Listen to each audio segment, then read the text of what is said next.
recordemos que en la tercera semana se va a producir un engrosamiento ectodérmico lateral que va a corresponder a la placoda óptica en cada lado del mielencéfalo, ¿no? Tanto en el lado derecho como en el lado izquierdo.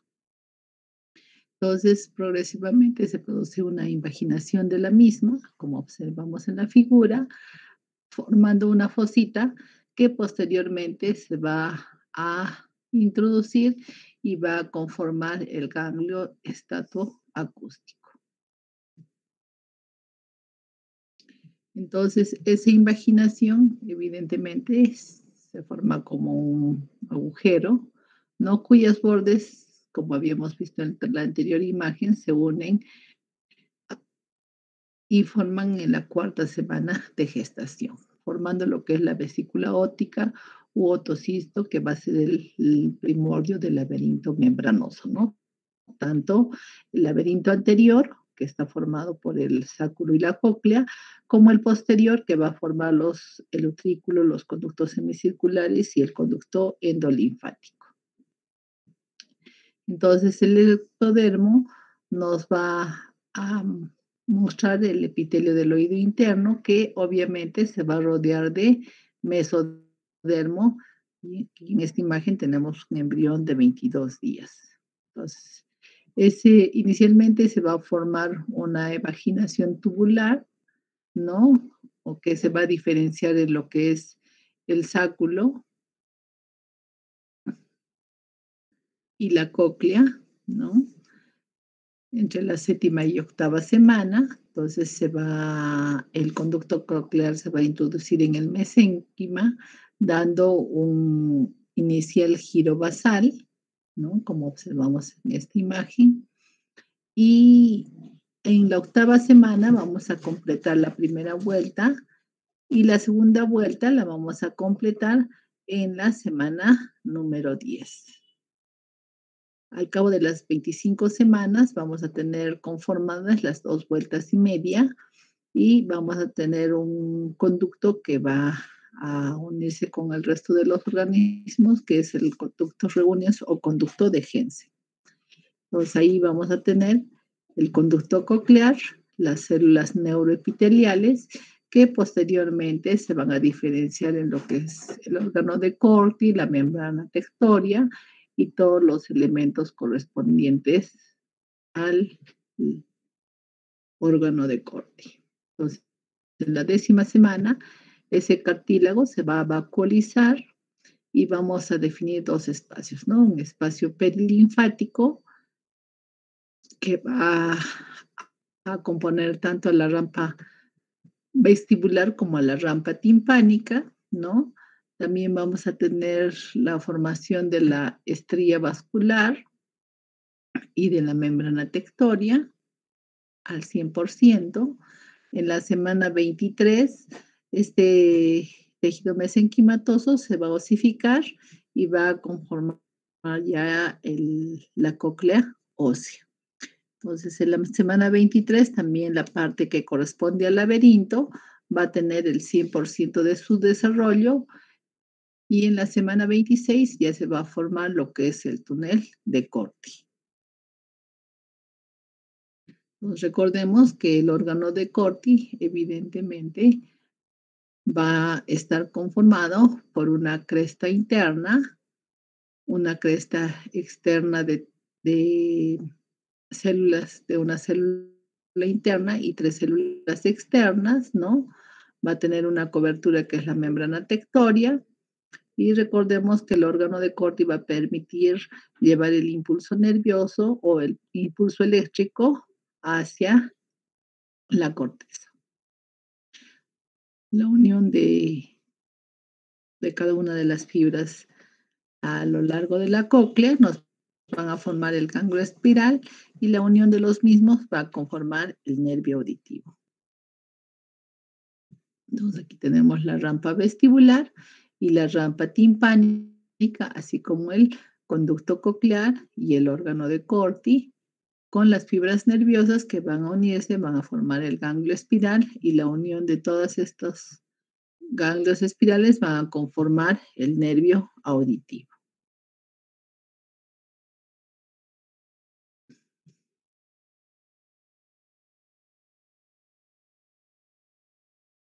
Entonces tenemos que recordar que el sonido va a ingresar por el conducto auditivo externo, se va a transmitir a través de la cadena de huesecillos y a nivel de la cóclea se va a transformar va a sufrir un proceso que es conocido como la transducción energética, que es la función de convertir las ondas sonoras en un fenómeno biológico para luego transmitirse como una señal biológica a la corteza cerebral.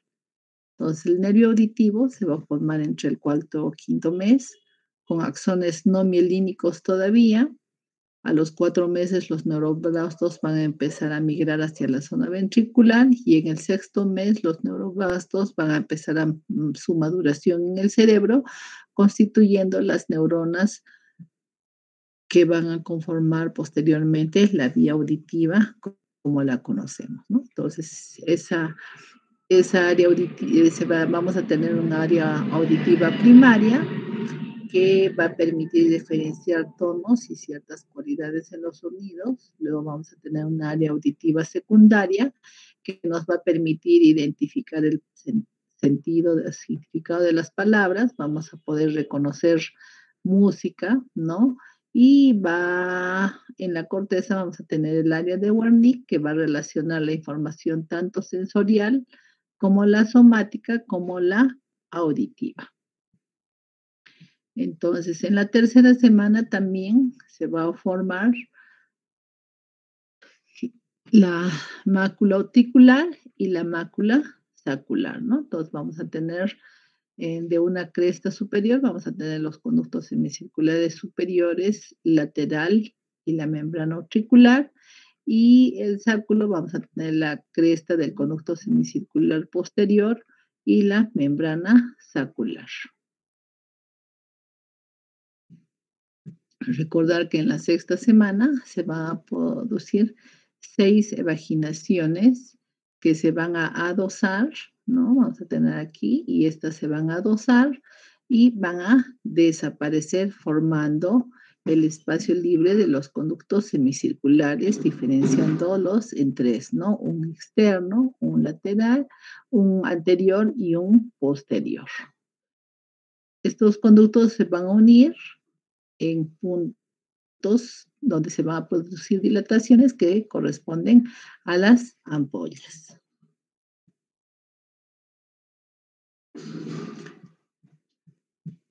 Entonces, en las ampollas vamos a tener células sensitivas, conocidas como crestas ampulares, que también vamos a tener las células sensitivas a nivel de las paredes, tanto del sáculo como del utrículo, ¿no? Que van a conformar las manchas acústicas y las fibras nerviosas que emerjan tanto de las crestas como de las manchas van a conformar lo que es el nervio, fibras del nervio vestibular. Entonces recordemos que el ectodermo nos va a dar una, un desarrollo hacia el campo óptico, ¿de acuerdo? Se va a formar la coda óptica, vamos a tener una copa óptica que va a formar una vesícula que es el otocisto, que se va a diferenciar en 2 elementos, una que es la cóclea y otra que es el aparato vestibular. Y la cóclea nos va a dar el ganglio espiral y el aparato vestibular nos va a dar el ganglio vestibular, que unidos van a formar el octavo par craneal, conocido como nervio estatoacústico. Y de la placa neural vamos a tener hacia el romoencéfalo, vamos a tener un mesodermo cefálico, un mesénquima que va a formar y diferenciar el periósteo, ¿no? Vamos a tener espacios perilinfáticos, ¿no? El periósteo va a formar una cápsula óptica tanto cartilaginosa que posteriormente se va a a transformar en un laberinto óseo que va a contener tanto a la cóclea como al aparato vestibular. Entonces, recordemos que vamos a tener en nuestro peñasco, ¿no? Elementos que van a corresponder a lo que es el laberinto anterior, que es la cóclea y el sáculo, ¿no? Y un laberinto posterior que corresponde al utrículo y a los conductos semicirculares. Y van a estar unidos por un acueducto vestibular y por un acueducto coclear. El acueducto vestibular va a estar en relación al área cerebral y el acueducto coclear va a comunicar tanto lo que es la porción vestibular como la porción coclear. Recordemos que la cóclea va a dar 2 vueltas y media y en algunos casos hasta una tercera vuelta, ¿no?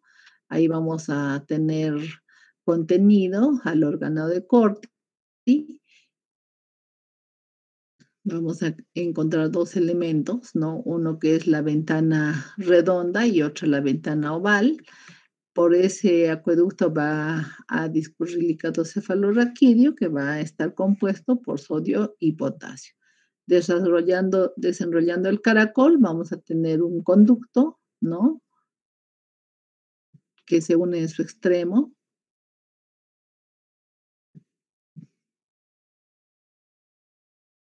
Y que evidentemente nos va a permitir tener tanto al líquido perilinfático como al líquido endolinfático. Entonces, la ventana oval va a permitir a través del estribo transmitir las ondas sonoras que van a ser traducidas en impulsos eléctricos hacia lo que es el nervio auditivo y vamos a tener una escala timpánica que va a tener diferentes frecuencias de sonido, ¿no?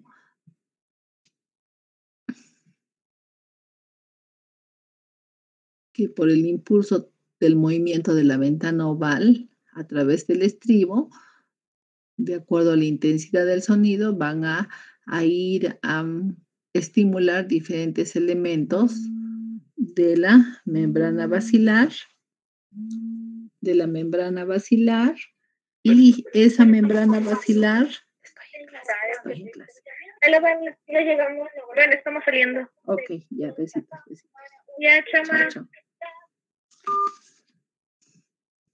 Y vamos a ver la distribución tonotópica de cada uno de estos sonidos a lo largo de la cóclea. Entonces vamos a tener que los sonidos van a ir moviendo esta membrana tictoria, ¿no? A diferentes frecuencias a lo largo de todo lo que es la membrana basilar, teniendo que las frecuencias altas van a estar en la base, ¿no? En la primera vuelta vamos a tener unas frecuencias medias y ya en la porción superior vamos a tener a las frecuencias bajas o tonos graves. Entonces, por frecuencias altas vamos a tener en cuenta a sonidos agudos, por frecuencias medias, los intermedios que vamos a ver en lo que es audiometría, y por frecuencias graves a los sonidos o frecuencias bajas a los sonidos graves, que podemos compararlo con la voz de los varones, y las frecuencias agudas o altas vamos a comparar con la voz de las mujeres y de los niños. Entonces, este es el estímulo del sonido que va a ir a hacer vibrar la membrana timpánica, va a continuar la vibración por la cadena de huesecillos y a nivel de la ventana oval, evidentemente por la membrana tictoria, va a estimular diferentes frecuencias a lo largo del conducto coclear y eso va a ser traducido hacia el nervio auditivo.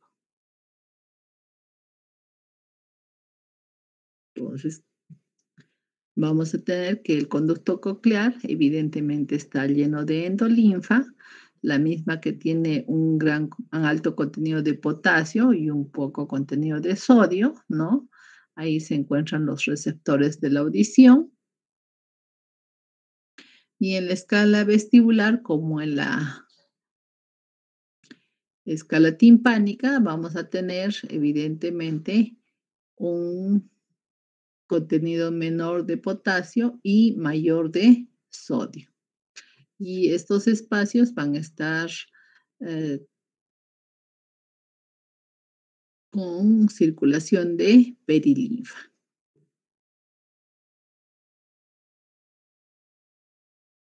Para que recordemos que por arriba está la rampa vestibular y por abajo la rampa timpánica, ¿no? Ahí vamos a tener al órgano de Corti, que evidentemente nos va a dar las fibras nerviosas nos van a formar el ganglio espiral y del ganglio espiral vamos a ir conformando lo que es el nervio auditivo, ¿no? Entonces, recordar también que el vestíbulo está formado por una cavidad ovoide de 4 milímetros de diámetro aproximadamente. En ellos vamos a encontrar a los conductos semicirculares, al utrículo y al sáculo, ¿no? Y estos nos van a permitir captar aceleraciones tanto en sentido horizontal, vertical, como en sentido angular.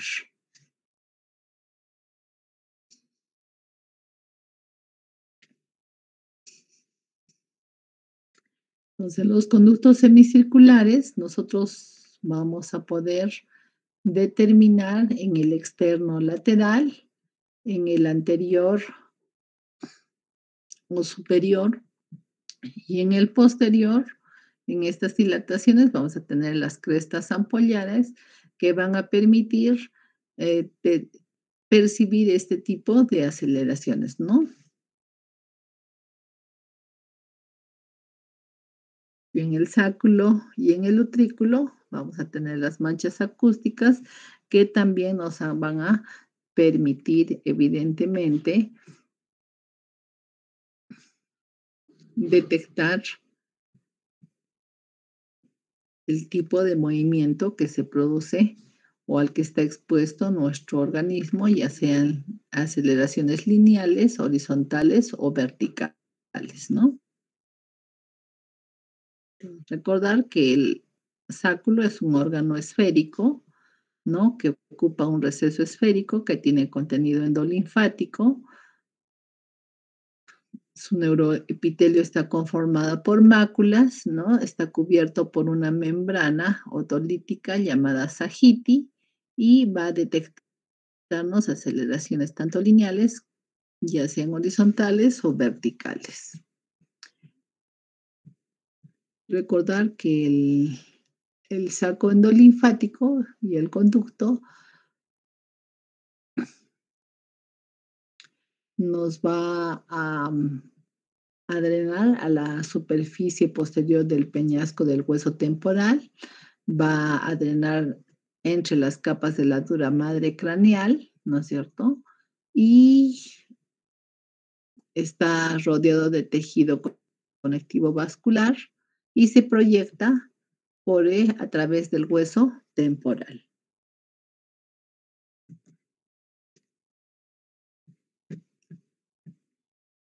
Este acueducto coclear lleva perilinfa, ¿no? Hacia el espacio subaracnoideo, va a permitir un infiltrado de sangre y una difusión del líquido cefalorraquídeo que va a permitir el ingreso hacia el acueducto vestibular de endolinfa. Y luego vamos a observar que tanto la cóclea como como los conductos semicirculares van a tener una irrigación que está adaptada por la arteria basilar, que nos va a dar a la arteria auditiva interna. Esta arteria auditiva interna se va a dividir en una arteria coclear común. Esa arteria coclear nos va a dar una arteria cocleo-vestibular y una arteria coclear que va a dar irrigación a la espira basal y luego nos va a dar una rama coclear principal que va a ir al resto de la cóclea, ¿no? El drenaje se va a dar a través de la vena laberíntica hacia la vena del acueducto del vestíbulo y la vena del acueducto de la cóclea. El laberinto posterior, evidentemente, tiene un inicio común, que es la arteria basilar. Esa nos va a dar la arteria auditiva interna, la arteria nos va a dar la cócleo vestibular y la vestibular se va a dividir en una rama posterior, una rama inferior para el utrículo, una rama para el sáculo, una para el conducto semicircular posterior y la arteria vestibular anterior nos va a dar también irrigación a lo que es el utrículo, el sáculo, el conducto semicircular superior y al conducto semicircular externo. El drenaje a su vez se va a dar por la vena del acueducto del vestíbulo, vena del acueducto de la cóclea y la vena auditiva interna.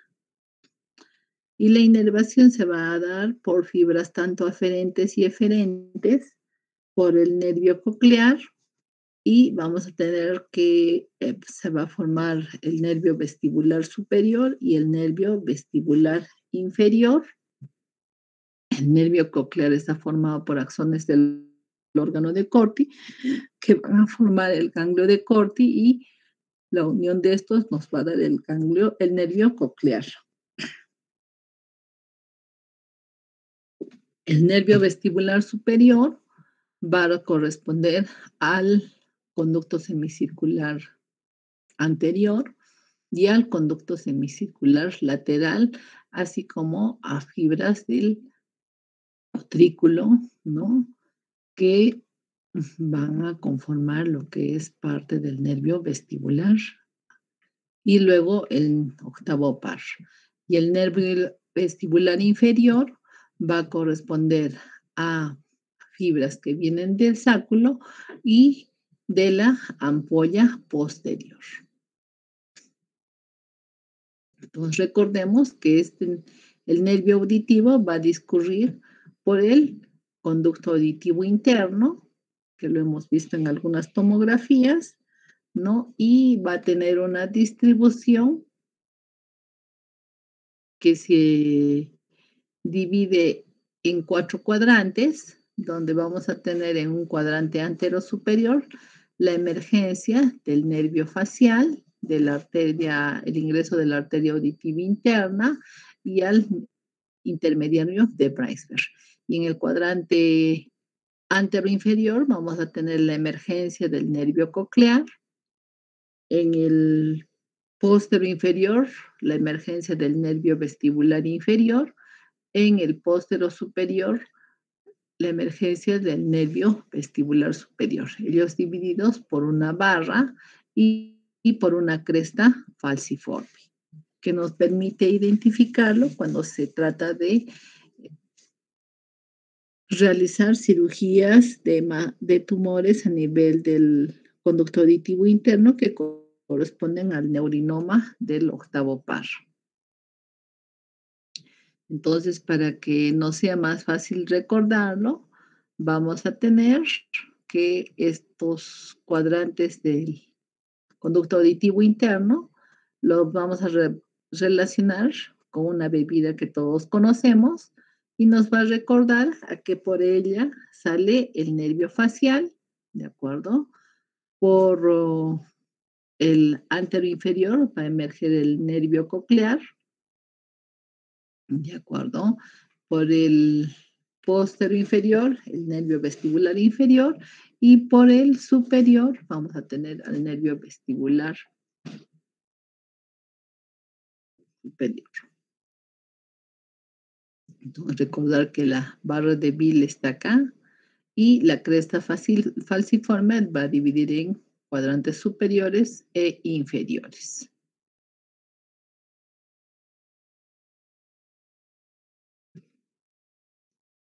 Entonces, la endolinfa va a estar secretada por la estría vascular, es rica en potasio, ya lo habíamos mencionado, es el contenido del laberinto membranoso, va a nutrir a las células ciliadas, ¿no? Y va a provenir tanto del área vestibular como del órgano de Corti.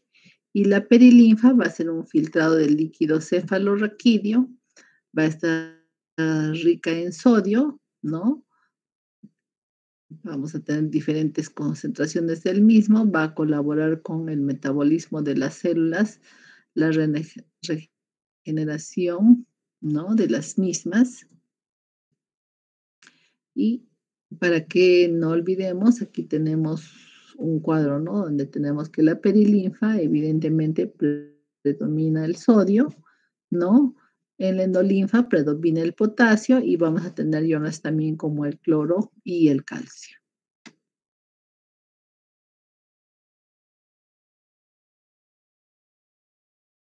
Entonces, para recordar, ¿no? Que vamos a tener al nervio vestibular, al nervio coclear, al nervio facial emergiendo por el conducto auditivo interno. Vamos a tener un elemento que es el ganglio geniculado, más internamente. Vamos a tener a la cóclea en sus vueltas a los conductos semicirculares, ¿no? Vamos a tener la integración de lo que es el, el martillo a nivel de la membrana timpánica y vamos a tener dentro de lo que son los elementos del oído la trompa de Eustaquio y las celdillas mastoideas.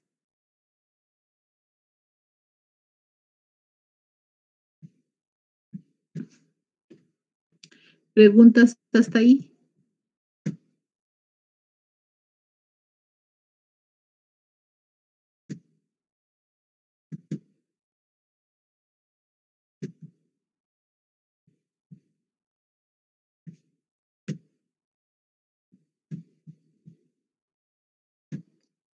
Entonces ahora ya que hemos recordado la parte de anatomía y embriología de nuestro oído, vamos a proceder a lo que es la historia clínica del oído, ¿no? Entonces, cuando nosotros veamos a un pacientito, lo que tenemos que iniciar es un examen sistemático que implique, evidentemente, revisar lo que es el pabellón, ¿no? Observar las características del conducto auditivo interno, externo, visualizar cómo está esa membrana timpánica, evaluar la permeabilidad de la trompa de Eustaquio y luego vamos a proceder a evaluar la capacidad auditiva y posteriormente vamos a evaluar la función vestibular en cada paciente. Entonces, el paciente va a acudir por un motivo de consulta, que puede ser una dificultad auditiva, que la vamos a registrar como una hipoacusia de diferente grado, que puede incluso llegar a la sordera total, que es conocida como cofosis.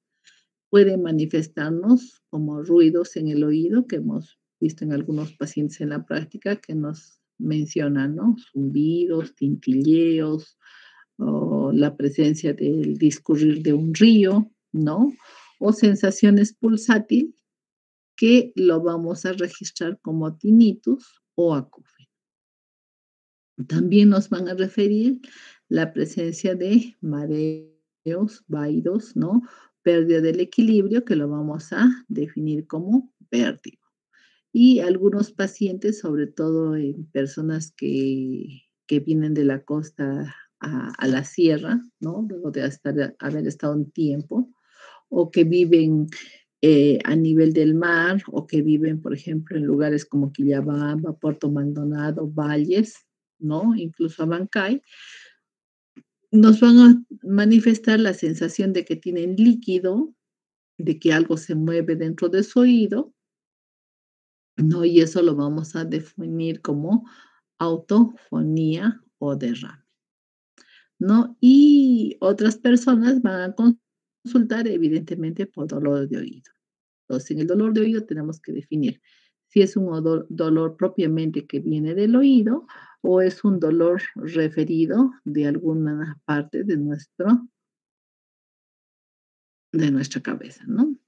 Entonces, también el paciente nos va a manifestar la sensación de hinchazón, que lo vamos a registrar como tumefacción, y algunos pacientes nos van a manifestar presencia de escozor, que lo vamos a registrar como prurito.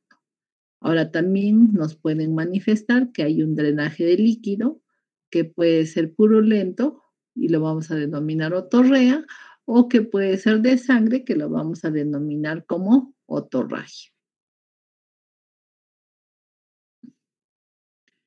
Entonces, la dificultad auditiva, siempre tenemos que preguntar al paciente de qué lado es, ¿no? Si es derecha o es izquierda. Tenemos que preguntarle cuál es la duración de esa dificultad auditiva, si es de horas, de días, como en una sordera súbita, si esa pérdida auditiva es de semanas, meses o años, ¿no? Como transcurre en la tercera edad, o a qué edad se inicia, ¿no? Si hay problemas de infecciones, supuraciones, entonces obviamente va a iniciar y va a ir progresivamente con esos procesos infecciosos. Tenemos que preguntar al paciente si le produce un impedimento, ¿no? Si el impedimento es leve, moderado, severa, cómo escucha, ¿no? Si oye mejor en un ambiente ruidoso o oye mejor en un ambiente silencioso. Generalmente los pacientes mayores evidentemente escuchan mejor en ambientes silenciosos, ¿no?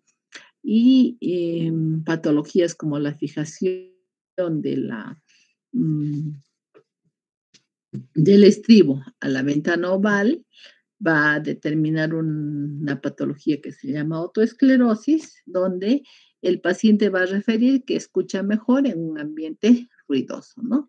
Y también tenemos que interrogar si se relacionan con un problema catarral, una gripe, si se relaciona con un accidente, ¿no? Puede haber existido una fractura del hueso temporal, ¿no? Si hubo algún otro tipo de lesión o si existió problemas de supuración.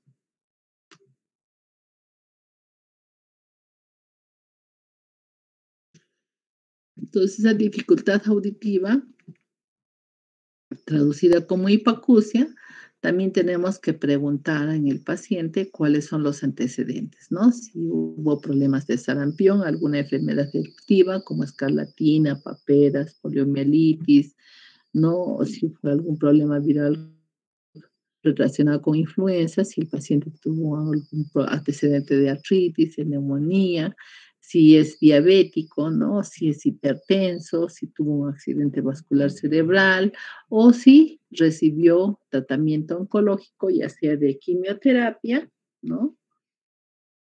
Ya que van a haber ciertos elementos ototóxicos que van a dañar al nervio auditivo. También tenemos que preguntar los antecedentes perinatales, los natales y los postnatales, ¿no? ¿Qué medicación recibió la madre antes, durante o en el posparto? Si se aplicó forceps, ¿no? Si tuvo alguna enfermedad eruptiva, ¿no? Si consumió o estuvo expuesta algún accidente también, ¿no? Si algún familiar padece de alguna patología auditiva, ¿no? Entonces también tenemos que preguntar a qué edad se inició, ¿no? ¿Qué medicamentos se usaron, tanto en, antes del nacimiento, en el nacimiento, posterior al nacimiento, por ejemplo, en niños prematuros, ¿no? Que puedan condicionar problemas de hipoacusia. Y dentro de los antecedentes también tenemos que tener en cuenta la actividad en la que se desarrolla el paciente, ¿no? Entonces vamos a preguntar, por ejemplo, un docente de primaria está expuesto a sonidos agudos, o sea, los niños generalmente cuando gritan en clases, nosotros también hemos sido niños, hemos gritado, hemos hecho travesuras, entonces esos sonidos agudos pueden lesionar el nervio auditivo de los docentes, ¿no? Personas que trabajan en fábricas, ¿no? Fábricas que tienen alta contaminación sonora, ¿no? Aunque ahora ya, felizmente con la ley del trabajo, bueno, nosotros hemos ingresado al Tratado de Libre Comercio en el gobierno de Toledo y a partir de ahí se ha regulado pues lo que es la actividad sonora dentro del área laboral, ¿no? Preguntar si tuvo alguna otra enfermedad, por ejemplo, un paciente que tuvo tuberculosis, que tuvo que recibir streptomicina, ¿no? Que es un mototóxico, ¿no? Si tiene un problema de lupus, ¿no? Tiene un problema de hipertensión arterial, obviamente que vamos a tener mala irrigación a nivel de la cóclea, como hemos visto, ¿no? Entonces, eso también nos va a deteriorar la audición. Si tuvo algún accidente, si estuvo expuesto a algún trauma, ¿no? Ya sean accidentes de tránsito, caídas, ¿no? A veces hay personas, sobre todo los ancianos, que se caen casualmente están parados y caen y lamentablemente lesionan el hueso temporal y ahí se puede producir una fractura a nivel del hueso temporal, dependiendo de que si es una fractura horizontal o vertical, nos va a dañar ya sea la parte auditiva o la parte vestibular. Y los medicamentos a los que hemos estado expuestos, ¿no? Si se han usado drogas fototóxicas, entonces preguntar qué enfermedades ha padecido, si tuvo alguna infección urinaria, si tuvo tratamiento de quimioterapia, tuvo tratamiento de antineoplásico, entonces tenemos que preguntar todo acerca de los antecedentes. Y el otro síntoma, que son los zumbidos, los pacientes lo denominan como zumbidos o como ruidos, que nosotros lo vamos a definir como tinnitus o acúfeno, ¿no? Entonces tenemos que preguntar cuál es la localización, si es en el oído derecho, o es en el oído izquierdo, o si se presenta en ambos oídos. Tenemos que preguntarles cuál es la naturaleza de ese sonido, ¿no? Si parece una campanilla, si suena como un motor, si suena como un latido, ¿no? A veces lo perciben como latido cuando el piso del oído medio es bastante delgado, entonces se percibe la circulación de nuestro cuerpo, ¿no? O lo siente como un río. Hay que preguntar también al paciente cuál es la intensidad de su zumbido, si es una intensidad suave o es fuerte, ¿no? Cuando empeora, generalmente nos va a referir el paciente que empeora durante la noche. ¿Por qué? Porque nosotros en la noche apagamos la radio, apagamos la televisión, no circulan carros, no hay sonidos externos, entonces el paciente percibe con mayor intensidad este zumbido o este tinnitus, ¿no? Y también tenemos que preguntarle si es permanente, ¿no? Si es intermitente o si se presenta en forma continua.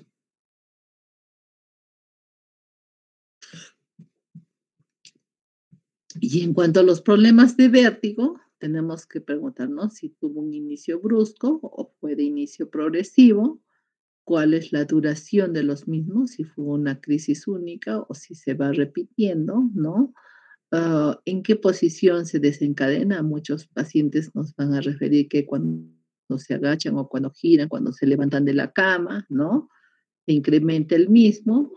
Vamos a preguntar cuál es la dirección de, de este, del cuerpo hacia un lado, ya sea es la tendencia a caer si es a la derecha, si a la izquierda o es hacia atrás, ¿no? El paciente nos va a también a manifestar si tiene síntomas acompañantes como ser la presencia de náuseas, de vómitos o de sudoración. Y los problemas de vértigo también pueden ser acompañados de tinnitus, que puede ser unilateral o bilateral.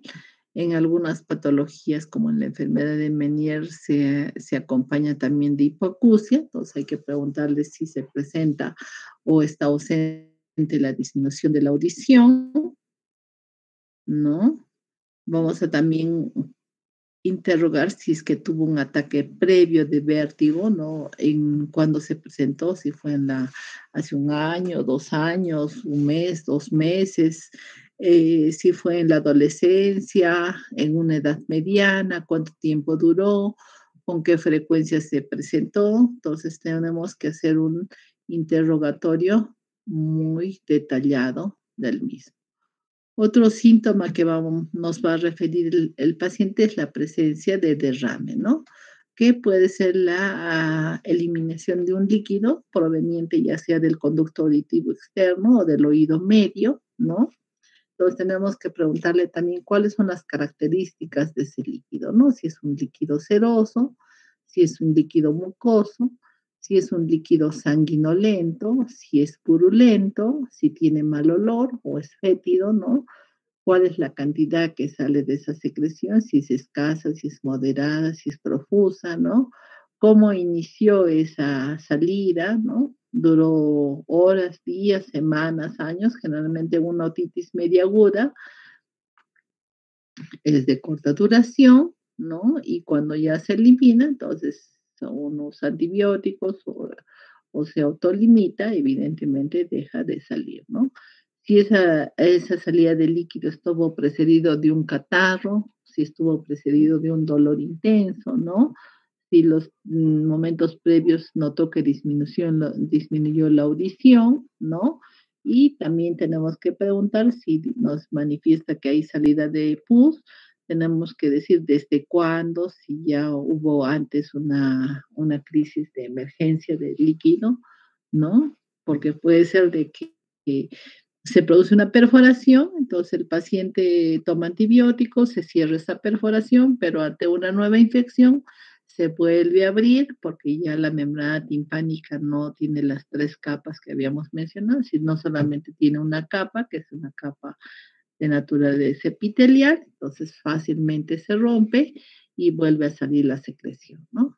Y en cuanto a lo que es el dolor de oído, entonces tenemos que ver si se trata de un dolor propiamente del oído o es un dolor reflejo, ¿no? Entonces el dolor reflejo tenemos que identificar la localización, el tiempo de duración, si es de minutos, de horas, de días, ¿no? Si es un dolor persistente, si es un dolor intermitente, si se repite, si produce dificultad auditiva. Vamos a tener, por ejemplo, dolor y dificultad auditiva, sobre todo en las otitis externas, ¿no? Cuando hay una inflamación a nivel del conducto auditivo externo, generalmente porque a veces tiene un tapón de cerumen que vamos a la piscina o a la playa, entonces como nos pica, lo manipulamos, se infecta, ¿no? Se produce un edema en el conducto, atrapa aquí ese tapón de cerumen, entonces por el rascado que uno realiza al introducir, qué sé yo, ganchito, clavo, llave, todo lo que utilizan las personas para rascarse, entonces lastimamos el conducto y se va a generar un problema infeccioso, ¿no? Y como hay un tapón aquí, vamos a tener una disminución de la audición. También tenemos que preguntar si, por ejemplo, ese dolor de oído se relaciona con la exposición a sonidos, si se relaciona con cuando el paciente está masticando, entonces ya hablamos de una otorrinolaringología, porque puede ser que la lesión esté a nivel de la articulación temporomandibular, ¿de acuerdo? O puede ser que también haya un problema de una artritis en esta articulación, ¿no? O un problema de lupus que nos va a inflamar la articulación y nos va a dar un dolor reflejo. Ese dolor reflejo también puede venir de algún problema a nivel de C2 o de C3, ¿no? puede venir de una pieza dentaria, ¿no? Como hemos recordado que el nervio trigémino inerva lo que es las piezas dentarias y está a nivel de las paredes del conducto auditivo externo, entonces también vamos a percibir un dolor a nivel del oído, que es un dolor reflejo. También problemas a nivel de la lengua, ¿no? Nos van a generar dolor en el oído, problemas a nivel del glosofaringio, o sea, algún problema infeccioso a nivel de las amígdalas, ¿no? O base de la lengua o de la amígdala lingual, también nos va a generar dolor en el oído, que muchas veces lo hemos tenido a lo largo de nuestra vida, ¿no? Y también problemas a nivel de la epiglotis en relación al décimo par, nos va a generar problemas de dolor de oído reflejo. Entonces, el otro síntoma es el prurito. Entonces, también tenemos que indagar en el paciente cuál es la localización, ¿no? De ese, si es en el oído derecho, en el oído izquierdo, si es un escozor a nivel del pabellón, si es un escozor a nivel del conducto auditivo externo, ¿no? Vamos a interrogar cuál es la duración de ese escozor, si es por minutos, por horas o por días, ¿no? Si su continuidad es persistente o es intermitente,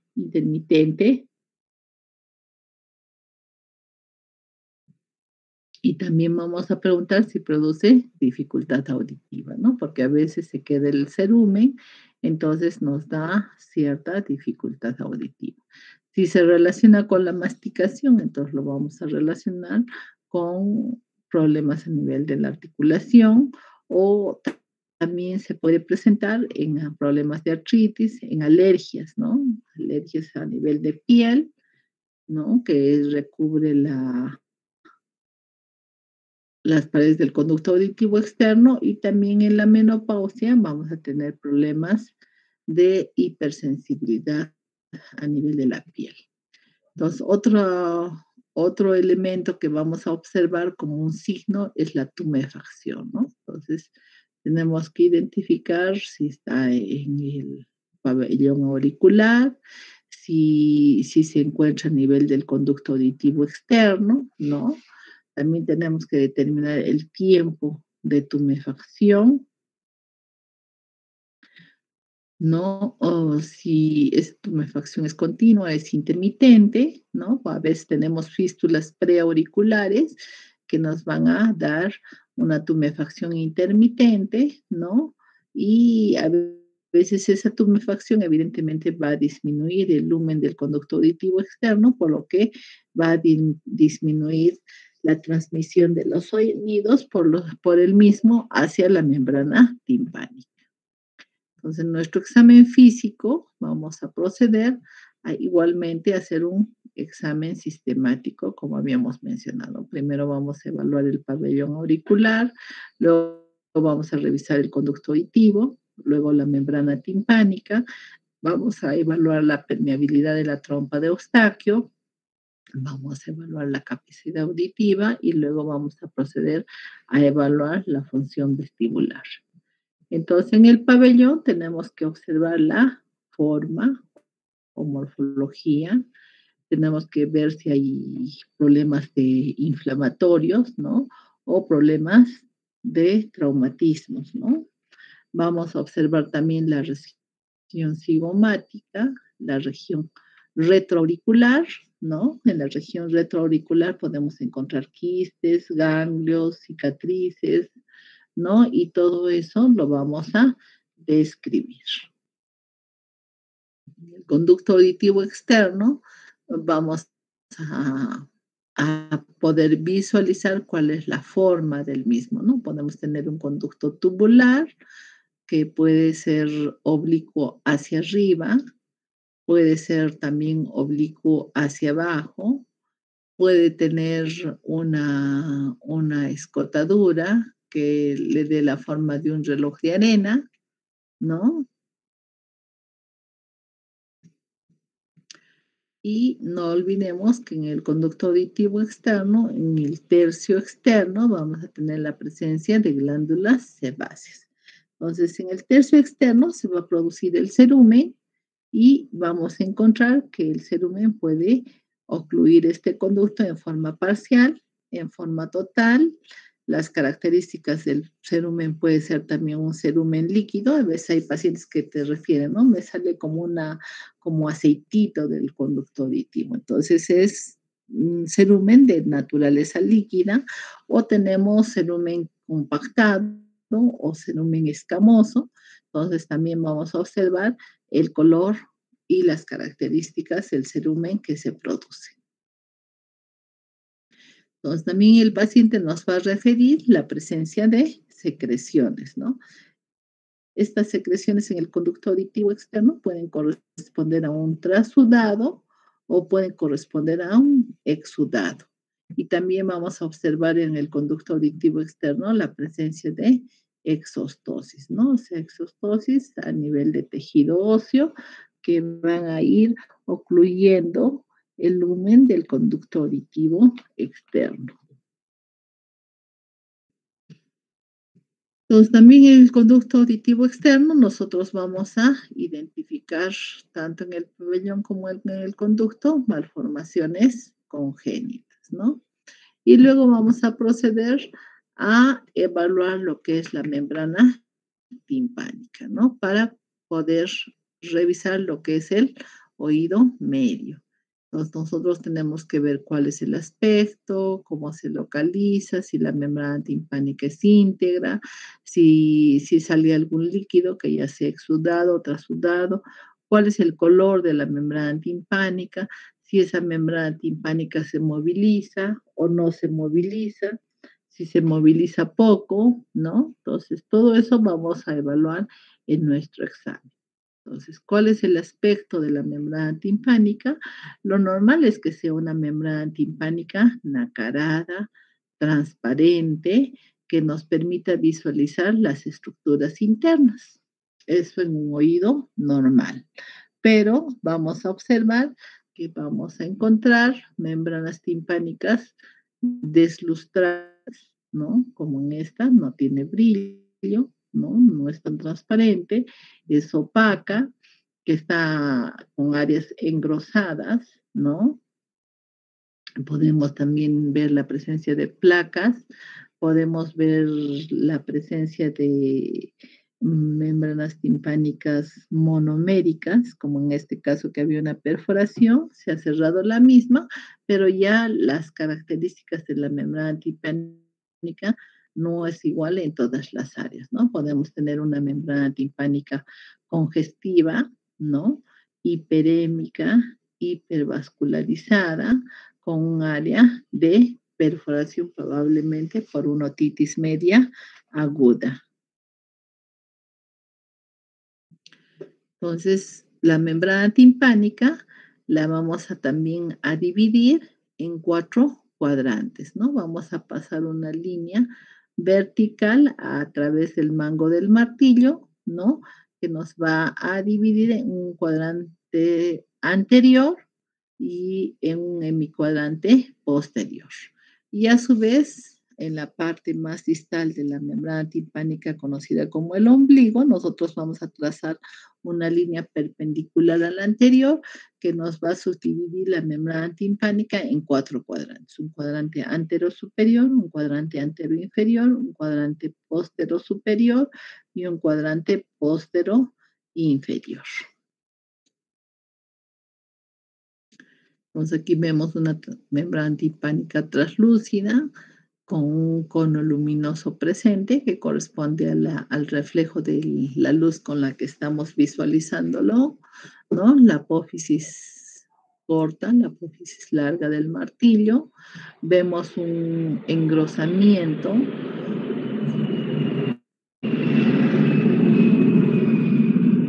a nivel de la membrana timpánica con diferentes densidades, ¿de acuerdo? Entonces, probablemente aquí ha habido una perforación de la membrana timpánica que ha cicatrizado y también vamos a observar que la membrana timpánica va a sufrir de retracciones, ¿no? Entonces no tenemos una membrana timpánica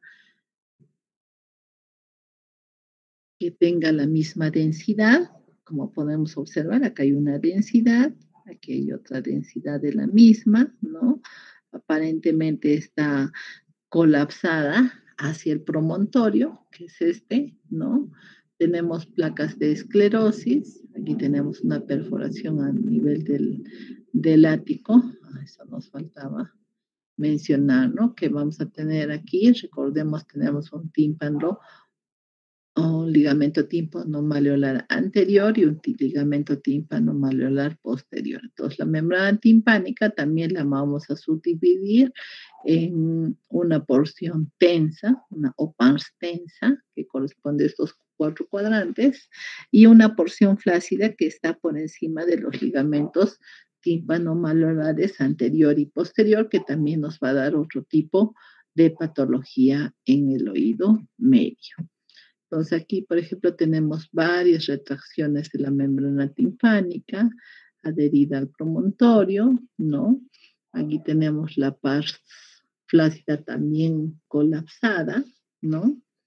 Y a eso lo conocemos como bolsillos de retracción, ¿no? Porque son más o menos a manera de bolsillos, se van introduciendo dentro de lo que es la caja. Placas de esclerosis timpanal, ¿no? Y también vamos a observar la posición, ¿no? Si está en una posición adecuada, si está retraída o colapsada, o si la membrana timpánica se encuentra abombada. Vamos a ver si es translúcida o es opaca. Vamos a observar qué color tiene la membrana timpánica. Como habíamos dicho, puede ser nacarada o gris perla. Puede ser una membrana timpánica algo amarillenta o puede ser una membrana timpánica azulada. En estos dos casos, nosotros pensamos que existe líquido en el oído medio.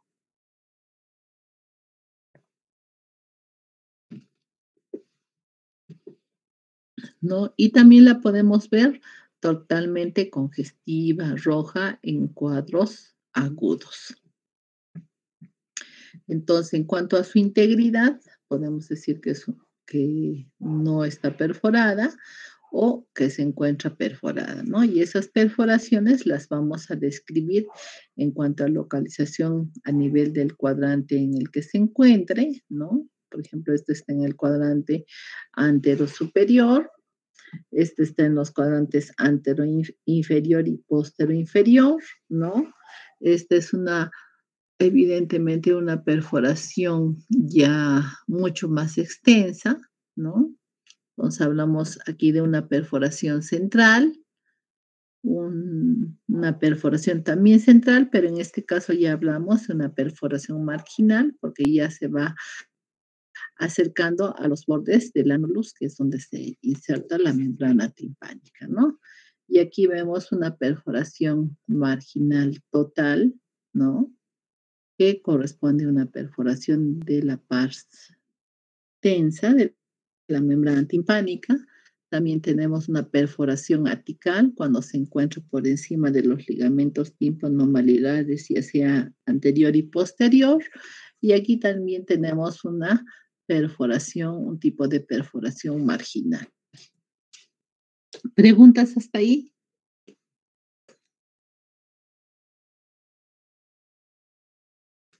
¿O nos hemos dormido? No, doctorita, seguimos aquí. Ah, qué bueno, qué bueno. Entonces, como podemos observar, la membrana timpánica nos permite también, si es translúcida, reconocer algunas estructuras del oído medio, ¿no? Entonces, como los vemos aquí a trasluz con la numeración. Entonces, podemos observar la ventana oval, la ventana redonda, el promontorio, ¿no? El martillo, el yunque. Por aquí tenemos al estribo, al orificio de la trompa de Eustaquio. Entonces vamos a ir viendo, ¿no? Y esas estructuras también las podemos reconocer cuando la membrana timpánica está perforada. Entonces ahí también vamos a identificar las estructuras del oído medio. Entonces tenemos una membrana timpánica normal o vamos a definir una membrana timpánica alterada, ¿no? Entonces ya hemos visto, ¿no? Ver su integridad, ver la posición de la membrana timpánica. Generalmente el mango del martillo tiene que estar en posición vertical, entonces hablamos cuando el mango del martillo está en posición vertical, presenta como no luminoso, la membrana timpánica es transparente o nacarada, entonces hablamos de una membrana timpánica normal. Pero si evidentemente ya tenemos que este mango del martillo no está vertical, sino se horizontaliza, entonces hablamos de una membrana timpánica retraída o colapsada también, ¿no? Y vamos a hacer ciertas maniobras para ver su movilidad. Entonces ya habíamos hablado de la pars tensa, ¿no? Y de la pars flácida que está por encima de los ligamentos, tanto tímpano malleolar anterior como del ligamento tímpano malleolar posterior, ¿no? Entonces reconocemos aquí el mango del martillo. Esta porción es el ombligo, el anillo fibroso que es el ánulus, donde se inserta la membrana timpánica, ¿no? El triángulo luminoso o cono luminoso, ¿no? Y luego vamos a evaluar lo que es el oído medio, ¿no? Entonces, en el oído medio, si la membrana timpánica está perforada, podemos tener un exudado, ya sea acuoso, seroso, mucoso, purulento, sanguinolento o también un exudado que va saliendo pulsátilmente, ¿no? Ahora, esos exudados vamos a olerlos. Ahora, aunque en tiempos de COVID, lamentablemente no nos podemos sacar nuestra mascarilla, pero en el caso de otitis medias crónicas con colesteatoma, el olor obviamente va a ser fétido, ¿no? Y en algunos casos también vamos a tener que nos lo vamos a relacionar con necrosis óseas, ¿no? Y también vamos a observar en el oído medio, por ejemplo, formaciones blanquecinas que va a corresponder a lo que es el colesteatoma. También vamos a evaluar la movilidad de la membrana timpánica. Entonces, esa movilidad de la membrana timpánica nos va a permitir evaluar la permeabilidad de la trompa de Eustaquio. Entonces, para ello, vamos a hacer tanto la prueba de Valsalva, la prueba de Toynbee, podemos utilizar una pera o insuflación con sonda y, bueno, también se hace una insuflación vía cateterización de la trompa de Eustaquio a nivel de la rinofaringe para ver su permeabilidad. Entonces, en cuanto a la permeabilidad tubárica, vamos a hacer la prueba de Valsalva, en la que vamos a hacer una inspiración profunda con la boca cerrada y la nariz tapada. Entonces, ahí, cuando tenemos la boca cerrada y la nariz tapada, vamos a soplar fuertemente, inflando los cachetes, ¿de acuerdo? Sacando el aire de nuestros pulmones y vamos a visualizar mediante la otoscopía que la membrana timpánica se abomba, ¿no? Entonces eso nos indica que la trompa de Eustaquio está permeable, ¿no? Y que se abre adecuadamente, ¿no? Y una apertura adecuada de la trompa de Eustaquio. Entonces aquí tenemos, ¿no? Estamos visualizando con el otoscopio, el paciente tiene la nariz tapada, la boca cerrada y insufla, ¿no? Los cachetes y vemos si esa membrana timpánica se moviliza, ¿no? Por el aire que aumenta la presión a este nivel y permite la apertura de la trompa de Eustaquio. En el caso de una perforación timpánica, ¿qué se va a producir? Se va a producir la salida de aire, ¿no? Entonces puede ser una perforación a nivel de la pars tensa o también a nivel de la pars flácida. Entonces, si es en la pars flácida, no vamos a visualizar el movimiento, pero sí vamos a visualizar, vamos a sentir la salida de aire, ¿no? Entonces podemos tener diversos tipos de perforaciones timpánicas, ¿no? Generalmente por reiteradas infecciones vamos a tener 2 o más perforaciones timpánicas, ¿sí? Lo que habíamos dicho, ¿no? O tímpanos azulados con retracciones, ¿no? El, el mango del martillo no está vertical, sino está algo horizontal, ¿no? Por este problemita de la retracción, ¿no? A veces también hay perforaciones, entonces cicatriza en un neotímpano y nos da estos bolsillos de retracción.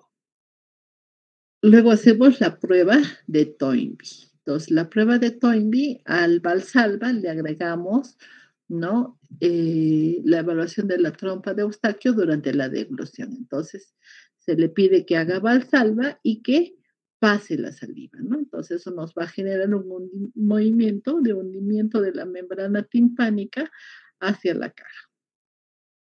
Y eso nos va a generar una disminución en la audición. También podemos hacer la evaluación de la permeabilidad pulmárica, introduciendo aquí con una pera de Politzer, ¿no? Vamos a insuflar aire en el oído. Y el balón de insuflación, ¿no? Que va a consistir en introducir evidentemente un balón a nivel del orificio de la trompa de Eustaquio por vía endoscópica y se va a llenar de aire que nos permita dilatar un poco esa trompa de Eustaquio. En cuanto a la evaluación vestibular, vamos a seguir un protocolo que nos evalúe lo que es el nistagmus, ¿no? Vamos a hacer una prueba que es el cover test, que consiste, que lo han visto en oftalmología, que es ocluir el ojo y luego vamos a evaluar ocluimos un ojo y evaluamos el ojo contralateral y vemos si la pupila se desplaza a la derecha o a la izquierda, ¿no? Vamos a también hacer el vestíbulo ocular, un reflejo del vestíbulo ocular. Vamos a evaluar la coordinación de índices en el paciente. También tenemos que evaluar la fuerza en ambas manos, ¿no? Vamos a observar la simetría facial, ¿no? Vamos a hacer pruebas dinámicas, que es pedir al paciente que se pare, la prueba de Romberg, que pedimos al paciente que se pare con los pies juntos y que extienda los brazos hacia adelante, ¿no? Como en posición de distancia, y le pedimos que cierre los ojos. Entonces, el paciente en esa posición puede manifestar movimientos de lateralización tanto a la derecha como a la izquierda, o puede también movilizar su cuerpo hacia atrás. Pero tenemos que, con nuestras manos, cuidar que el paciente no se caiga, porque algunos pacientes tienen problemas de vértigo y pueden perder el equilibrio, ¿no? Porque están con los ojos cerrados. También vamos a hacer las pruebas dinámicas de Utenberg, la estrella de Babinski, que vamos a pedirle al paciente que con los ojos cerrados empiece a caminar y de un punto va a desplazarse hacia otro. Entonces, en el nistagmus, ¿qué es lo que vamos a visualizar, no? Vamos a pedir que visualice nuestro dedo índice que se mueve en forma horizontal y en forma vertical. Entonces vamos a observar si el movimiento es simétrico o si un ojo se mueve más que el otro, ¿no? Uno puede tener un movimiento más rápido y el otro ojo puede tener un movimiento lento. Igualmente vamos a evaluar el nistagmus en sentido vertical, ¿no? Entonces le pedimos al paciente que no mueva la cabeza y que siga con la mirada los movimientos de nuestro dedo índice. Podemos incrementar la visualización de este nistagmo haciendo uso de unos lentes que nos dan una amplificación de la pupila y que nos permite ver cómo es ese nistagmus, ¿no? Si es un nistagmus de fase rápida, de fase lenta. O sea, fase rápida significa que el ojito va así. Y de fase lenta, cuando el ojito se desplaza lentamente, la pupila se desplaza lentamente. En el cover test, lo que decíamos, ¿no? Ocluimos un ojo y luego vemos si la pupila se desplaza hacia un lado o hacia el otro, o si permanece en un punto fijo, ¿no? Y el reflejo vestíbulo ocular, entonces vamos a sujetar la cabeza del paciente, le vamos a pedir que visualice la punta de nuestra nariz, ¿no es cierto? Y vamos a proceder a hacer movimientos de lateralización cortos, ya sea hacia la derecha o hacia la izquierda. Entonces, este movimiento nos va a determinar que se presente nistagmos o mareo en el paciente. La prueba de coordinación de índices también va a ser importante, que evaluemos al paciente con ojos abiertos, con ojos cerrados, y vamos a ver qué mano se desplaza y qué mano persiste en el espacio, ¿no? También tenemos que evaluar lo que es la simetría de los pares craneales. Entonces vamos a empezar por el óptico, luego vamos a evaluar, mm, vamos a hacer en forma sistemática, ¿no? Primer par, segundo par, tercer par, ¿no? Movimientos de los ojos, cuarto, ¿no? Vamos a evaluar el trigémino, la sensibilidad, ¿no? Introduciendo un algodoncito a nivel de la córnea, ¿no? Y así sucesivamente, ¿no? Al motor ocular externo, vamos a evaluar el nervio facial, vamos a pedir al paciente que abra, que cierre los ojos, que frunza la frente, que sople, ¿no es cierto? Para que veamos si está funcionando adecuadamente, ¿no?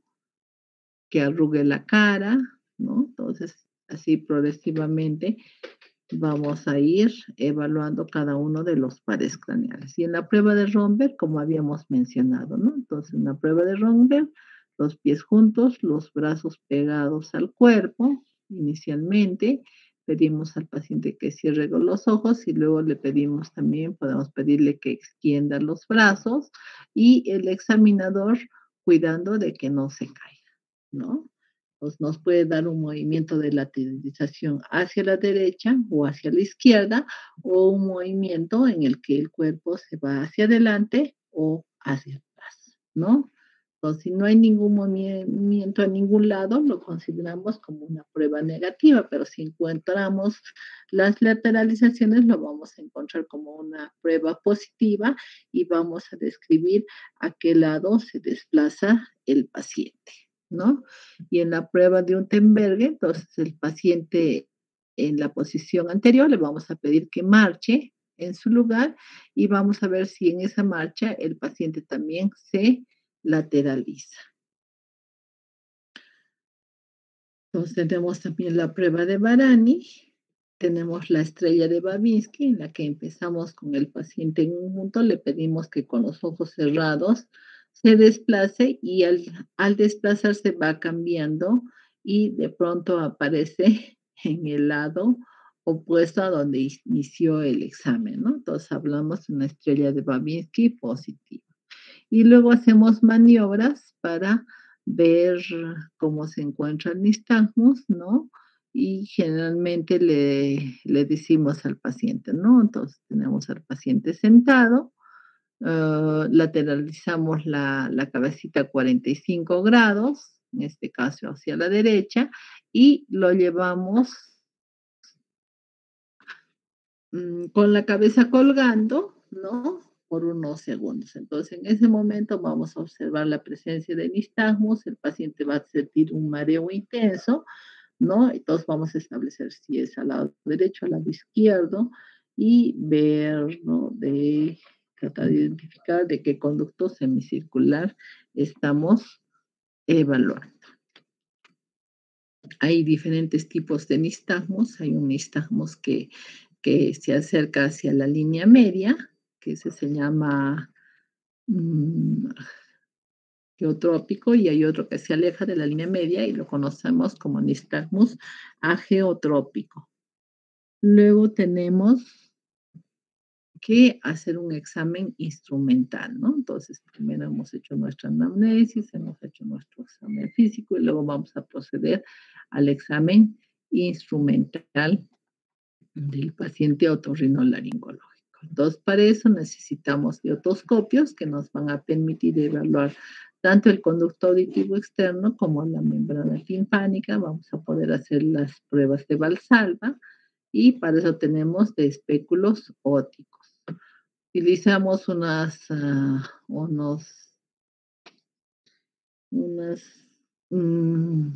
unos aplicadores, ¿no? Que son instrumental, que en el tercio distal tienen la manera de un tornillo, entonces ahí podemos enrollar un pedazo de algodón y con eso ponemos, si lo metemos en nitrato de plata, vamos a cauterizar, aunque generalmente ya ahora ya usamos los hisopos, hay unos hisopos largos que los vamos a ver en la parte práctica.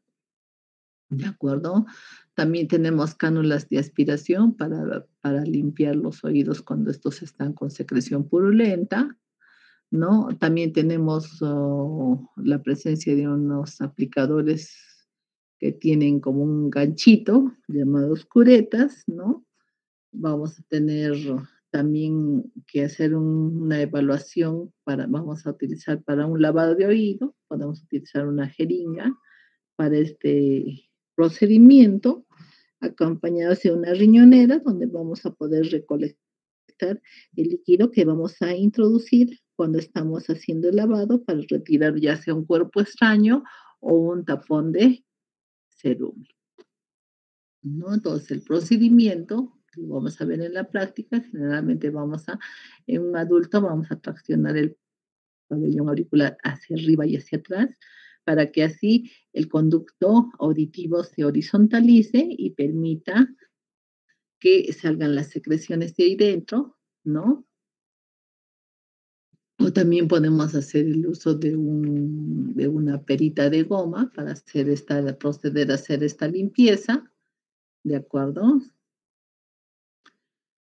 Y para evaluar la calidad auditiva vamos a utilizar un set de diapasones. Los que hacen música tienen idea de qué es. Generalmente son unos elementos metálicos que tienen dos brazos, ¿no? Dos brazos y un pie. Entonces, lo que nosotros hacemos es golpeamos uno de los brazos y eso nos va a generar una vibración, ¿no? Una vibración que va a comprimir y a extender el sonido y ese sonido va a ser percibido por nuestro oído y vamos a poder evaluar la calidad auditiva, ¿no? Entonces, generalmente cuando ponemos el diapasón en el vértex de la cabeza, vamos a observar, por ejemplo, en un oído normal, que el sonido se va a transmitir en la misma intensidad y en el mismo tiempo a ambos oídos. Pero, por ejemplo, si el paciente tiene un tapón de cerumen, ¿no es cierto? Perdón, una hipoacusia, no escucha de un oído, entonces solamente va a ser percibido por el oído sano. Si tiene la presencia de un tapón de cerumen, al contrario, más bien el sonido va a ser percibido por ese oído. Entonces hablamos de una disminución de la audición o una hipoacusia por transmisión. Y en el caso de no percibir los sonidos por un problema de una pérdida auditiva, ¿no? Vamos a hablar de una hipoacusia de percepción. Se llama la prueba de Weber.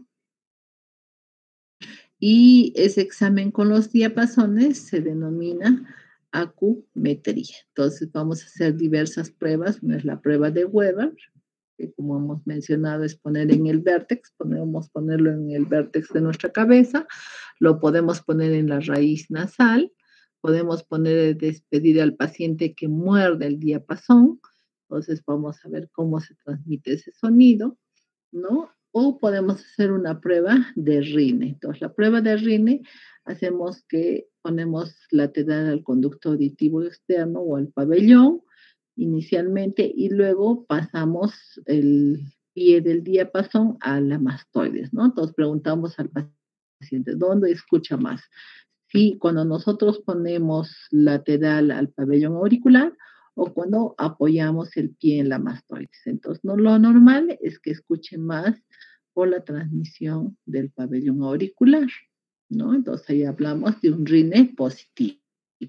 Pero cuando escucha más por la mastoides, hablamos de un RINE negativo y eso nos habla de un problema de tipo de conducción, ¿no?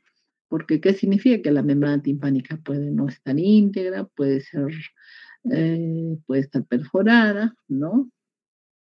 Por lo tanto, no vibra y no pasa el sonido, pero sí pasa por el hueso y eso estimula a la cadena de huesecillos y así sucesivamente. Entonces, también en la especialidad vamos a contar con equipos, ¿no? A medida que va avanzando la tecnología, bueno, cada vez se van desarrollando nuevos equipos que nos permiten hacer una evaluación integral de la función tanto auditiva como de la función vestibular. Entonces, gracias al avance endoscópico tenemos los videotoscopios, ¿no? Que nos permiten introducir y visualizar en una pantalla de televisión, como han podido ver en lo que es cirugía endoscópica, las estructuras, ya sea para el examen o ya sea para lo que es la cirugía, ¿no? Entonces, ya sea también tenemos o hemos utilizado, bueno, antes de la época endoscópica, utilizábamos lo que eran los microscopios, ¿no? Entonces, los microscopios nos permitían ampliar la membrana timpánica, visualizar la caja. Hay, evidentemente, la cirugía de implante coclear se hace más con microscopio, ¿no? Que con endoscopio. Y evidentemente, pues nos ha servido tanto para lo que es la cirugía como para el examen de los pacientes. Entonces, eh, con el videotoscopio, entonces podemos ver pues las características de la membrana timpánica, el oído medio, la permeabilidad y también hacer cirugía.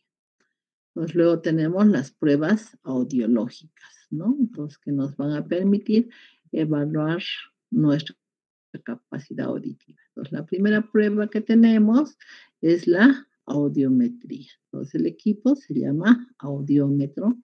Tenemos un auricular que va a transmitir los sonidos por vía aérea, o sea, apoyamos los auriculares en el pabellón auricular y también tenemos eh, un- la transmisión del sonido por esta pastilla hacia la vía ósea, ¿no? Entonces, esta porción la aplicamos sobre la mastoides y el equipo transmite los sonidos para que el oído perciba.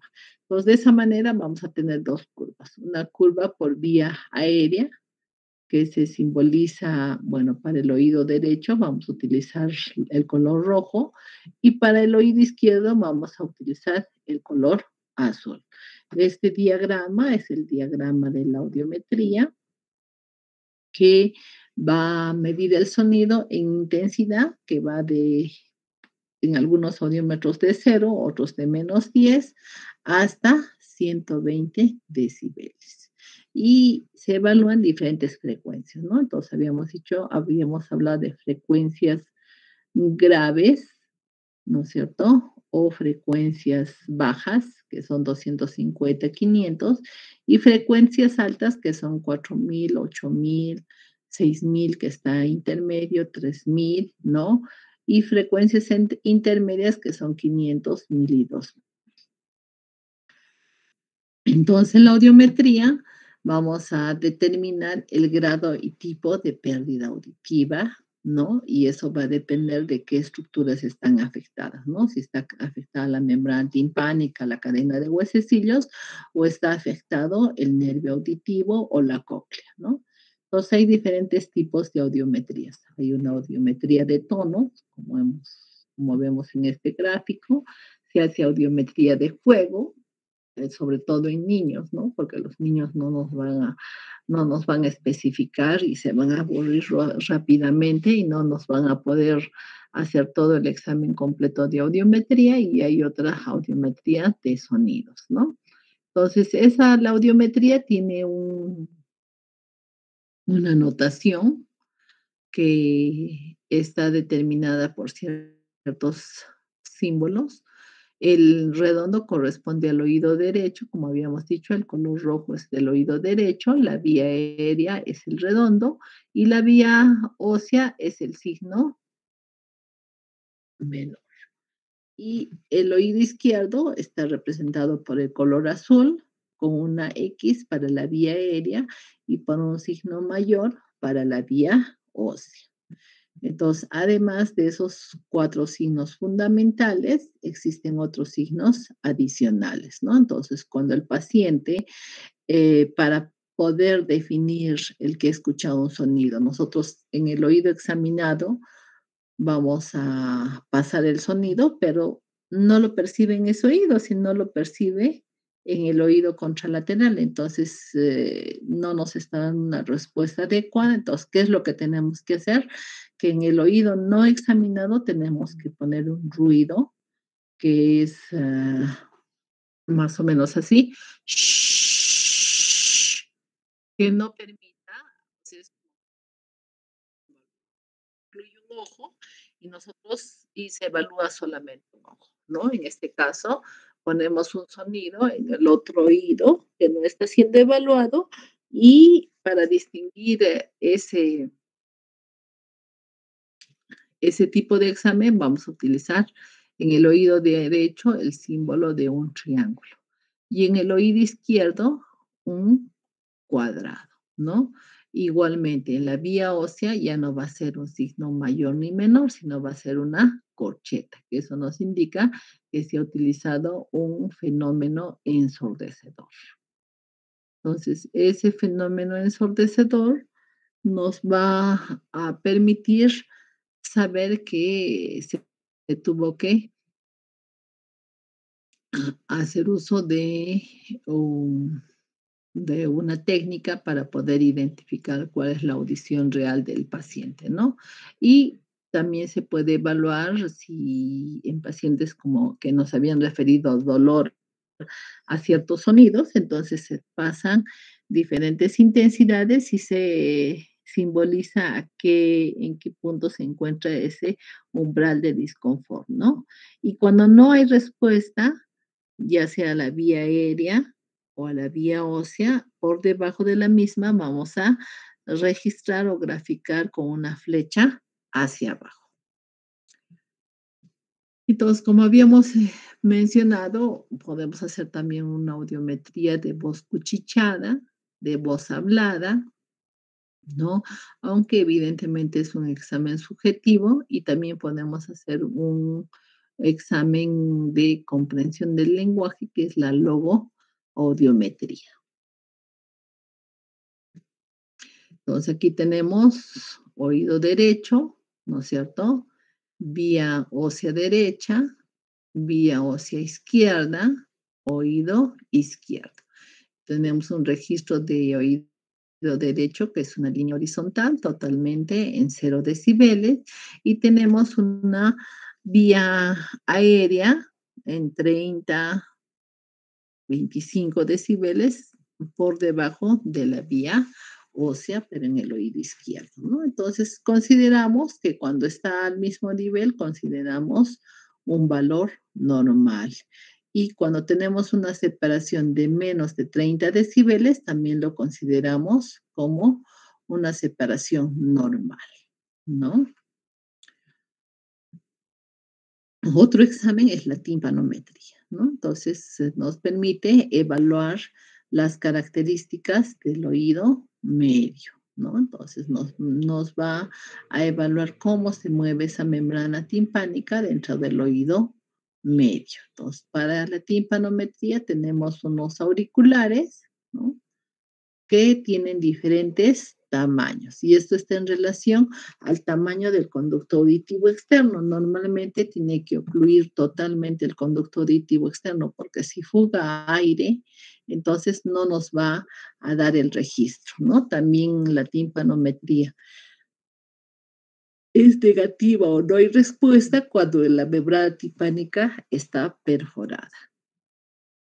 Entonces se llama timpanometría o impedanciometría Y este estudio evidentemente nos va a evaluar el oído medio y se van a describir diferentes curvas, ¿no? Entonces vamos a tener una curva normal que va de 1 a 1.5, que es denominada curva A. Luego tenemos una curva B, que es de hipermotilidad de la membrana timpánica. Tenemos una curva C, que es esta de acá, donde vemos una disminución en el movimiento y está en relación a lo que es la otosclerosis, en la que habíamos mencionado, hay una fijación de la ventana oval a la platina del estribo.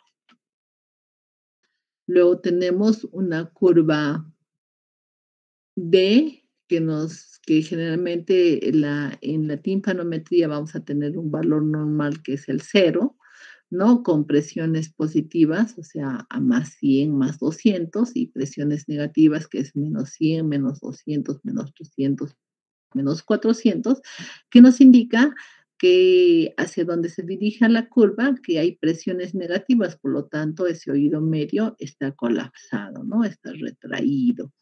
No hay una buena ventilación de ese oído medio, que puede estar la trompa también obstruida, ¿no? Puede tener contenido líquido, ¿no? Entonces hablamos de una disfunción tubárica por problemas a nivel de la trompa de Eustaquio. Luego también podemos tener la presencia de líquido o moco, sobre todo en pacientes que viven en Quillabamba, en Lima, ¿no? Donde queda atrapado el moco y vemos este tipo de curva, ¿no? Que va en este sentido. Nos hablamos de una otitis seromucosa y una curva F que ya casi es horizontal porque en algunos casos el moco que contiene el oído es como la consistencia de la clefa, ¿no? Que alguna vez hemos visto que usan los carpinteros para pegar. Entonces, esa consistencia tiene el moco cuando se aspira. Así es.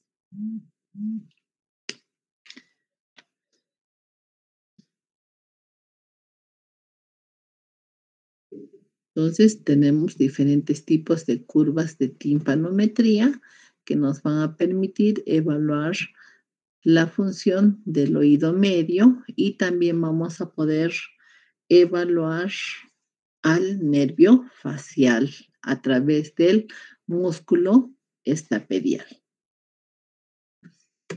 Luego tenemos los potenciales auditivos evocados, que nos permiten ver las diferentes ondas de la vía auditiva, ¿no? Entonces, vamos a poder determinarnos si hay una buena transmisión del sonido o eh, hay un acortamiento o hay un elongamiento en la transmisión del mismo.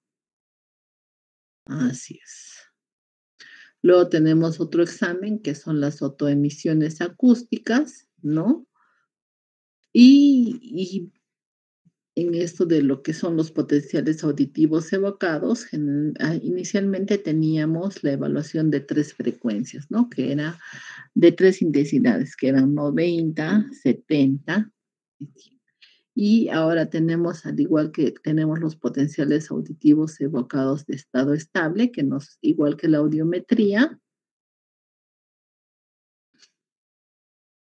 nos permiten evaluar diferentes intensidades, ¿no? Entonces eso nos va a ayudar a poder colocar una prótesis auditiva a un niñito, ¿no? Que antes no podíamos hacerlo hasta los 7 años.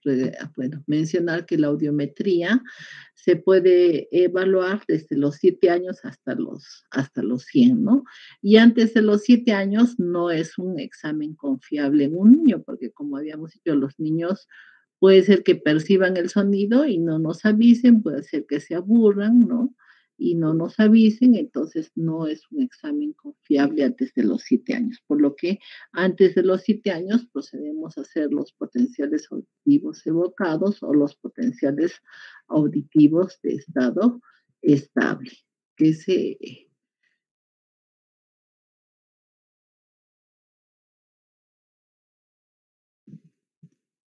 denominan de esta manera, ¿no? Entonces, otro examen son las fotoemisiones acústicas. Entonces, las emisiones fotoacústicas nos permiten hacer una evaluación de la función coclear, sobre todo de las células ciliadas externas, en niños recién nacidos o con malformaciones unilaterales, ¿no? Entonces, nos van a permitir registrar una gráfica que nos diga si ese oído está funcionando o no está funcionando. En nuestros países vecinos es un examen de rutina en un recién nacido, ¿no? En nuestro país, bueno, en el gobierno de Alan García, que tuvimos un congresista otorrino, entonces él trató de impulsar el que se haga pues este examen, pero lamentablemente hasta la fecha todavía no se ha podido adquirir los equipos para que sea un examen de rutina en todos los centros de salud cuando nace un niño, ¿no? Entonces, tampoco lo tenemos en nuestro hospital aquí en Cusco, en Lima hay en algunos, entonces lamentablemente todavía estamos encontrando pues pérdidas auditivas a los 2 años, al año y medio, si es que los padres se dan cuenta, ¿no? Y bueno, hay niños que no pueden entrar precozmente a lo que es un implante coclear. Entonces, en cuanto a los potenciales auditivos, es un estudio neurofisiológico que nos va a determinar la integridad de la vía auditiva, como habíamos mencionado, en pacientes que no colaboran para hacer una audiometría tonal, ¿no? Generalmente son niños menores de 2 años o pacientes con patologías, ¿no? De retardo mental, pacientes autistas, ¿no? Pacientes con discapacidad mental, discapacidad visual, discapacidad motora, ¿no? Entonces ahí lo que vamos a ver, que la onda 1 va a corresponder al nervio auditivo, la onda 2 va a corresponder al núcleo coclear, la onda 3 va a corresponder al complejo libar superior, la onda 4 al colículo inferior, la onda 5 también nos va a evaluar el colículo inferior y vamos a ver pues de que también, o sea, se hace generalmente cuando el paciente nace, pero evidentemente hay una maduración de esta vía auditiva, ¿no? En el tiempo y tenemos que el nervio auditivo va a estar maduro a partir del sexto mes, el núcleo coclear a partir del primer año, ¿no? El complejo libar a partir del año y medio, el colículo inferior a partir del primer año, ¿no? Entonces, por eso es que vamos a tener que hacer un seguimiento a ese paciente a los 6 meses, al año, hasta el año y medio, ¿no? Pero ya vamos a tener una idea de la evaluación de ese paciente. Entonces, en el caso de los potenciales auditivos de estado estable, como habíamos mencionado, ¿no? Tenemos 20, 30, 40, 50, 60, 70, 80, 90, 100 y 110 decibeles. Y nos va a evaluar todas las ondas, ¿no? La onda 1, la 2, la 3, la 5, y vamos a poder determinar a qué nivel pasa el sonido. Entonces vamos a decir, este paciente necesita un audífono de 70 decibeles, ¿no? Y vamos a poder precozmente, antes de su implante, hacer que ese niño perciba sonidos, cosa que cuando recibe el implante, la rehabilitación sea mucho más rápida, ¿no? Y luego para lo que es los exámenes vestibulares, también tenemos un equipamiento especial, ¿no? Entonces ahí vamos a hacer un estudio de video nistagmografía, entonces que con estos lentes se va a filmar el movimiento de nistagmos y se va a hacer un registro, ¿no? También tenemos el VEGID, o que es el video de impulsos cefálicos, que también se va a registrar, ¿no? Y también tenemos el examen de electronistagmografía. Entonces, la videonistagmografía nos va a dar este tipo de trazo que va a tener una interpretación, ¿no?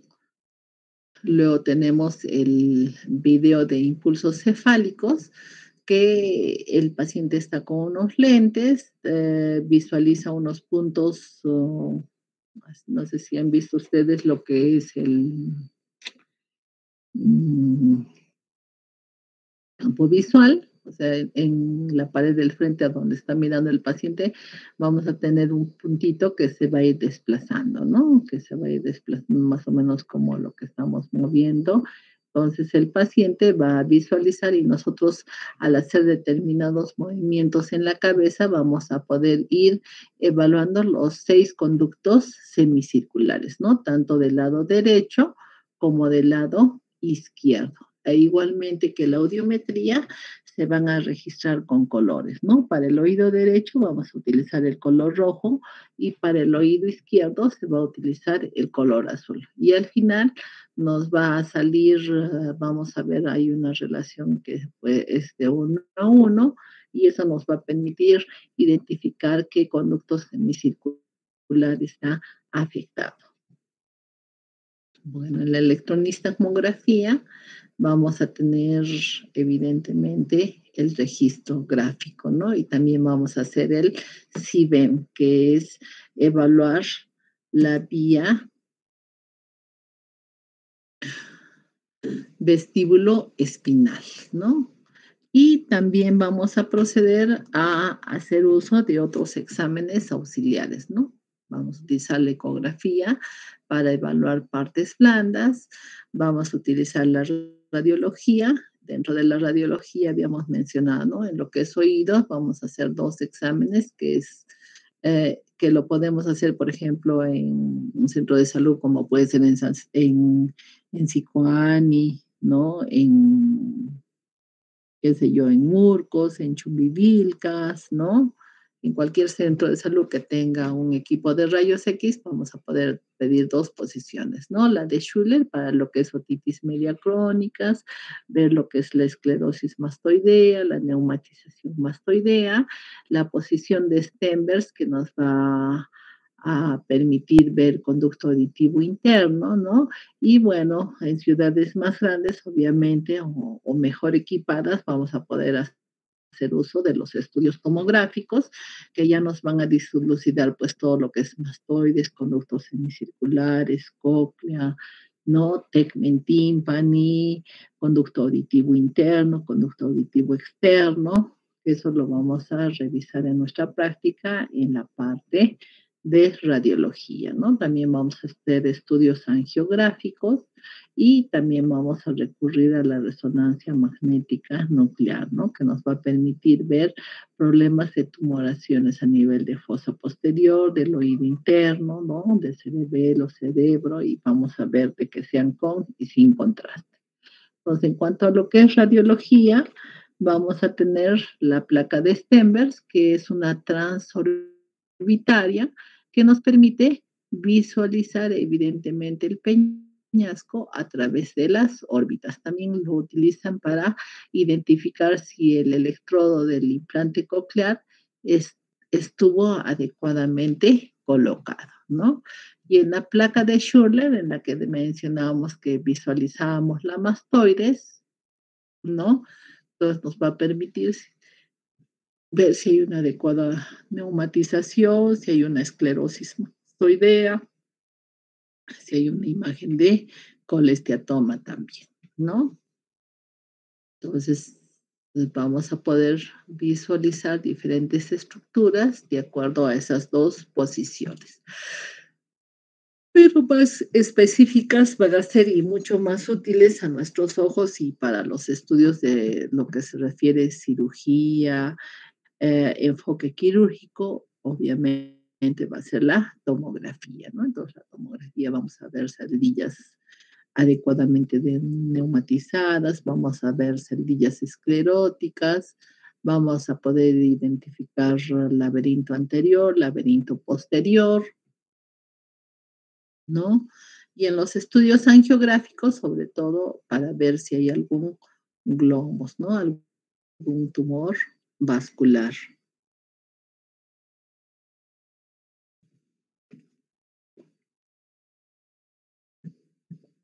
Al igual que en la resonancia.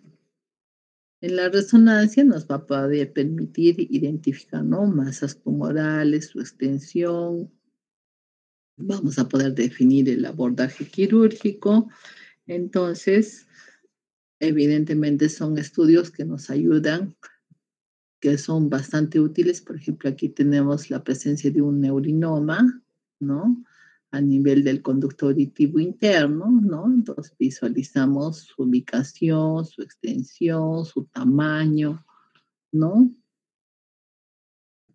Nos permite también hacer una reconstrucción de la cóclea, de los conductos semicirculares, ¿de acuerdo? Del sáculo, del utrículo, y evidentemente tenemos pues ya estas reconstrucciones de todo lo que es el oído interno. Entonces, preguntas hasta ahí. ¿Alguna duda?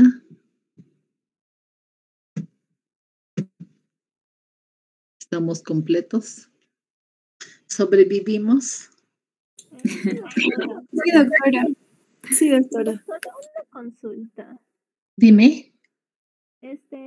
Por ejemplo, hay algunos pacientes que cuando viajan en avión les duele demasiado el oído e incluso en algunos casos, bueno, pocos casos, se ha reportado de que a causa de eso se les puede romper la membrana timpánica. Entonces, ¿qué se les puede recomendar a estos pacientes para evitar llegar a esos extremos? Generalmente estamos hablando de una disfunción de la trompa de Eustaquio, ¿no es cierto? Porque, ¿qué sucede? Generalmente, cuando nosotros viajamos en avión, que lo vamos a ver posteriormente, vamos a tener una presión en el oído medio y una presión en el oído externo, que es la presión barométrica, que como ustedes recuerdan, ¿no es cierto? La presión barométrica en la costa es de 760 milímetros de mercurio y aquí en Cusco es aproximadamente de 560, ¿no? Entonces, en la presión barométrica externa, ¿no? Entonces, si nosotros estamos yendo de Cusco con una presión barométrica de 560, significa que tenemos 560 en el oído externo y 560 en el oído medio. Pero cuando viajamos en avión, la presión en el oído medio es de 560 y cuando llegamos a Lima es de 760 en el oído externo. Entonces, ¿qué hay ahí? Un cambio de presión barométrica, ¿no es cierto? Y ese cambio de presión barométrica se va a regular cuando nosotros abrimos y cerramos la boca, que como hemos visto, ¿no? Viajamos a Urubamba, se nos tapa el oído, abrimos y cerramos la boca o pasamos saliva y más o menos que se iguala, ¿no? Más o menos que se destapa nuestro oído. ¿Por qué? Porque hemos equilibrado las presiones barométricas. Entonces, generalmente el viaje en avión es un cambio brusco de presión barométrica, entonces nuestro oído, porque a veces viajamos resfriados, pacientes que tienen alergia, pacientes que tienen tabique desviado, entonces esa trompa de Eustaquio está cerrada y se produce dolor, ¿no? Que es muy intenso, sobre todo en los niños. A veces viajamos en avión y en cuanto escuchamos a los niños, ¡ah! Una gritadera, un llanto total. ¿Y es por qué? Porque están con problemas a nivel de presión barométrica, ¿no? Entonces, ¿qué es lo que tendríamos que recomendar? Entonces, bueno, la recomendación es de que los pacientes no viajen resfriados. Si tiene problemas de alergia, tenemos que recomendar al pacientito que utilice un antialérgico, un antihistamínico 8 horas antes de viajar, que durante el viaje mastique chicle, pase la saliva, abra y cierre la boca para que las presiones se equiparen y no tenga esas molestias de dolor en el oído, ¿no? O a veces llegamos de Lima hacia acá y llegamos con el oído tapado porque resulta que se acumuló moco y ese moco no sale porque esa trompa de Eustaquio está cerrada. ¿De acuerdo? Entonces ahí lo sentimos como derrame, como que tener líquido en el oído, como que existe algo en nuestro oídito. Gracias, doctora. Listo. ¿Alguna otra pregunta?